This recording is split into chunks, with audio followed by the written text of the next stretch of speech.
വാഴത്തോപ്പ് ഗ്രാമപഞ്ചായത്തിൽ കനത്ത പോരാട്ടം. പ്രവർത്തന പരിചയവും ജനപിന്തുണയും ആയുധമാക്കി 5 മുൻ പഞ്ചായത്ത് പ്രസിഡന്റുമാർ വീണ്ടും ജനവിധി തേടുന്നു. വാഴത്തോപ്പ് ഗ്രാമപഞ്ചായത്തിൽ ഇത്തവണ കടുത്ത പോരാട്ടത്തിന് വാതിൽ തുറക്കുകയാണ്. പഞ്ചായത്തിന്റെ ഭരണ നേട്ടങ്ങളും വികസന പ്രവർത്തനങ്ങളും മുൻനിർത്തി മുൻ പഞ്ചായത്ത് പ്രസിഡന്റുമാരായ 5 പേർ വീണ്ടും ജനവിധി തേടുന്നു.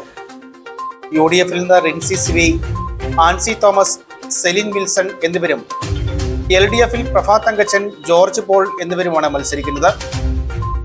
കഴിഞ്ഞ 5 തവണയും മത്സരിച്ച് തുടർച്ചയായി വിജയിച്ച പ്രഭാ തങ്കച്ചൻ ഇത്തവണ LDF ശക്തമായ സ്ഥാനാർത്ഥിയായി എത്തുമ്പോൾ 2 തവണ പഞ്ചായത്തിൽ നിന്ന് വിജയിക്കുകയും കഴിഞ്ഞ തവണ ബ്ലോക്ക് പഞ്ചായത്ത് പ്രസിഡന്റായും പ്രവർത്തിച്ച ആൻസി തോമസ് UDF പ്രധാന സ്ഥാനാർത്ഥിയായും മത്സരിക്കുകയാണ്. മുൻ പ്രസിഡന്റ് പദവിയിൽ നിന്നുള്ള പ്രവർത്തന പരിചയവും ജനപിന്തുണയും ആയുധമാക്കി 5 പേരും ശക്തമായ പ്രചാരണം നടത്തുകയാണ്. കഴിഞ്ഞ പഞ്ചായത്ത് ഭരണകാലത്ത് പ്രസിഡന്റ് ആയിരുന്നത് LDF സ്ഥാനാർത്ഥിയായിരുന്ന ജോർജ് പോളാണ്. അന്നത്തെ 14 വാർഡുകളിൽ ഇരുപക്ഷത്തിനും 7 വീതം സീറ്റുകളാണ് ലഭിച്ചത്. തുടർന്ന് നറുക്കെടുപ്പിലൂടെ LDF അധികാരത്തിലെത്തുകയായിരുന്നു. എന്നാൽ ഇത്തവണ പഞ്ചായത്തിൽ 15 വാർഡുകളാണ്. ഇതോടെ സമവാക്യം മാറ്റത്തിനൊരുങ്ങുകയാണ്. വനിതാ സംവരണം, മുൻ പ്രസിഡന്റുമാരുടെ മത്സരം, മുൻ ഭരണത്തിന്റെ വിലയിരുത്തൽ എന്നിവയെല്ലാം ഒരുമിച്ച് വാഴത്തോപ്പ് ഗ്രാമപഞ്ചായത്തിലെ തെരഞ്ഞെടുപ്പ് മത്സരത്തെ കൂടുതൽ ശക്തമാക്കുകയാണ്.